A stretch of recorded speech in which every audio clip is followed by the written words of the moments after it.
room today doing some work, and he took me for a ride. I've kind of just been doing some pruning this morning, starting to cut this viral bill back a little bit. I don't want to take all the blooms off because it's possible that the hummingbirds might like them. I'm not sure, but I took some of this plant down and put some of the blooms in a vase too, right?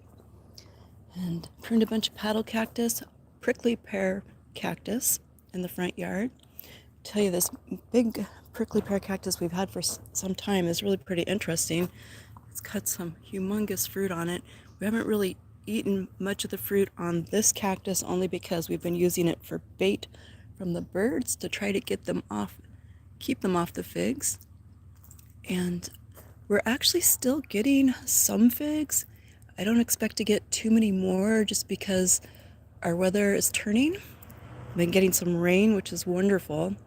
Tell you, we really needed that here in the desert after a couple years of getting much. You can see we've got some kumquats now. You can really see them good. So happy for this. Love the kumquats. And I'm resisting the temptation to try to transplant anything that I want to move because we're still going to get a little hot weather here. And if I transplanted something right now and the temperature popped up to 90, it might not do that well. But starting to be able to see the lemons really good now.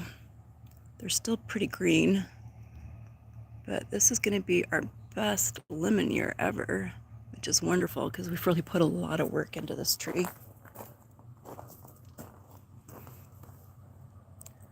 Down here, it's so nice.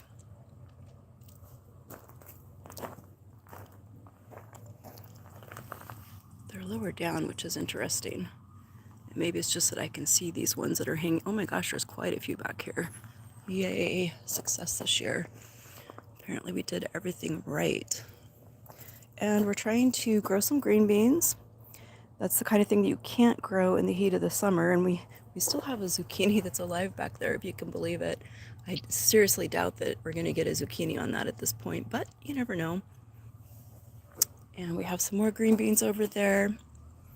That's the kind of thing that you might be able to get them in the spring and the fall. Definitely not in the heat of the summer. And we have quite a few pomegranates.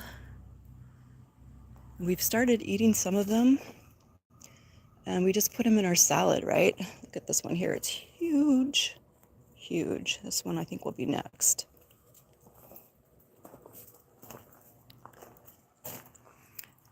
These flowers are winners. I think they're related to coneflower. It was in the Tractor Supply wildflower mix. There's some pretty cool stuff that grew in that wildflower mix. Over here, our cherry that we topped, and I think I need to put something on here to protect that cut, right? We topped it because you have to open up the center of these trees once they get to a certain point. And these tomatoes have actually lived all summer long. And now that our temperatures are coming down, they're blooming. So it'd be amazing if we got some more tomatoes because I love tomatoes. I feel like we're never going to grow enough tomatoes here with our yard to be able to make pasta sauce with them. It doesn't stop me from trying though, right? And then some of the tomatoes that were in seeds that I left soaking too long in water, that germinated, that I planted, because you can't save them once they germinate. Hey, Michelle. La La Lava Chicken. Welcome to the channel. We like chickens. We don't have any here. We're not allowed, unfortunately. But the squash has come back to life, and it's blooming now. Maybe we'll get some squash. I'm not sure. Normally we get a lot of squash, but for some reason it wasn't the best squash year. And I think I saw one trying to set on here. Well, this one's trying. I don't know if that's going to make it. I saw another one over here that looked better. It's hiding from me.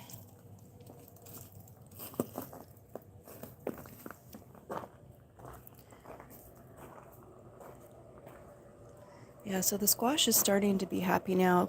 Obviously, it's getting attacked by bugs, right? I just sprayed that with some of my spider mite spray. See what happens. Oh, here we go. Here's one setting on. And I think this is a different squash than I've grown before because the healthy leaves here that haven't been attacked by the bugs look very different from any of the squash I've grown. So it'll be interesting. I really don't even remember what squash I put where. I know I put some spaghetti squash out here because it grows good, but I probably put some acorn out here as well. Check out this dwarf ruby red grapefruit. Normally we get about 11 grapefruit on this, but the critters had a different plan for us. They only left us 2, but the benefit of that is this grapefruit actually doubled in size, so that's pretty exciting for next year, right? Definitely going to be netting this tree. Ja, welcome to the channel. Oh, chicken. You guys are entertaining this morning. Thank you. This is our Anna apple tree, and it's actually continued blooming. I don't know if it's got any blooms on it right now. It's not going to set any fruit at this point. It's kind of interesting that it did put some more blooms on. I'm not really sure why it did, but I've taken a few buds off of these and attempted a chip budding method for pruning over here on our delicious apple tree. And I've pruned this heavily at this point, but this is where I did some grafting, and I'm going to plan to look at this in about 2 months, right? The foil's covering the grafts just to protect it from sunlight, because when you're grafting, the sunlight will probably make the grafts fail, so they got to be protected from the intense sun. All right, I haven't met Steven, but awesome. Is Steven a cook? And this is our mandarin root stock that we have 2 successful grafts on. This is a Meyer lemon that we've grafted on this mandarin root stock. And here's a second one that I didn't know that if it would take or not, but it actually did take. And you can see there's a leaf coming out. I had the bud covered with plastic. Actually, I need to take this plastic off now too. Had it covered with plastic so it didn't bud out. You really have to protect these grafts when you're doing them to keep them from drying out, especially in our climate. Well, I'll get that later.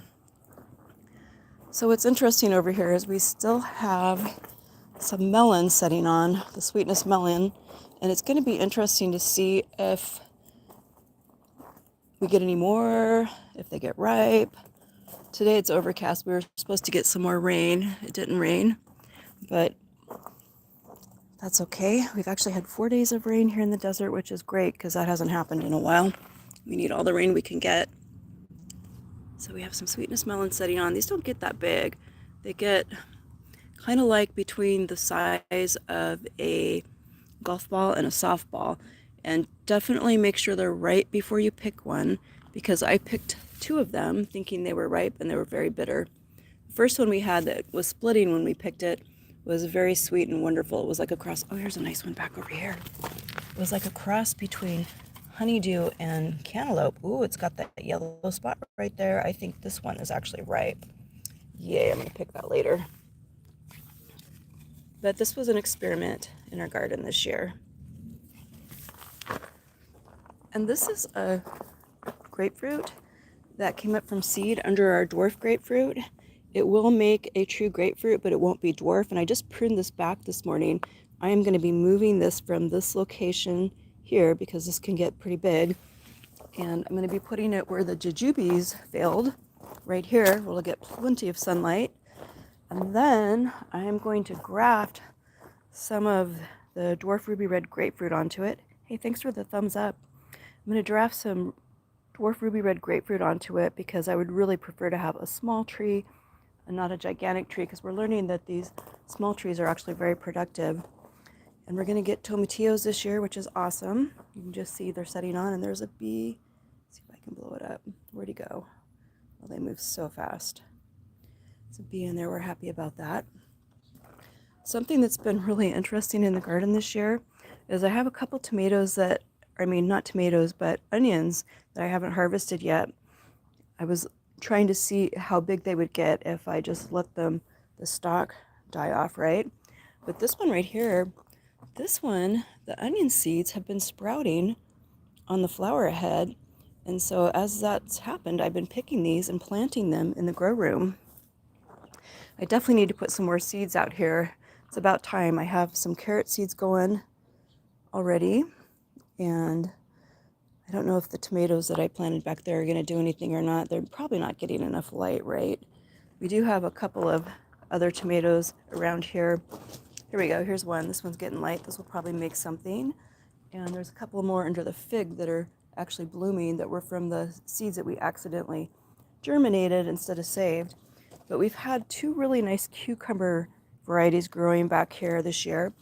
And there's a whole other kind setting on now, which is pretty awesome. I've actually never really had much success with cucumbers before, but this year I'm getting cucumbers and it's so awesome. I'm really loving it.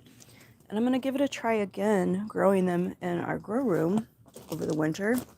Now that we figured out the humidity, we had too much humidity for any squash type plants in there before. These peppers are cherry bell peppers, and a friend of mine saved seed from some organic ones she got. And they are actually making peppers, which is awesome. Kind of think I could either ferment those or can them. I'm not sure, I haven't decided yet. But most of what's going along here, other than some herbs, see the basil back there, and is eggplant. We have a lot of eggplant growing here. Eggplant really likes this climate. But that's just a little update today. I didn't do any videos yesterday. Been a little lazy. Been a little busy too, actually. A lot of end of season chores that need to be done here in order to get the yard ready for next year, along with just cutting back stuff that's done. Got some pistachios going here. Unless you have room for a lot of pistachios, I don't really recommend growing them in a small yard, because I don't think we're going to get more than enough for, say, like an evening snacking on this. But it's hard to say. You never know. Either way, this is a really cool looking tree, I think, right? I enjoy having it as a backdrop to our little barbecue location here. Have that covered to protect it from the rain. Anyway, check out our grapes, the Malbec grapes. They really loved it. I hope y'all have a blessed day. Thanks for the thumbs up, and thanks for watching.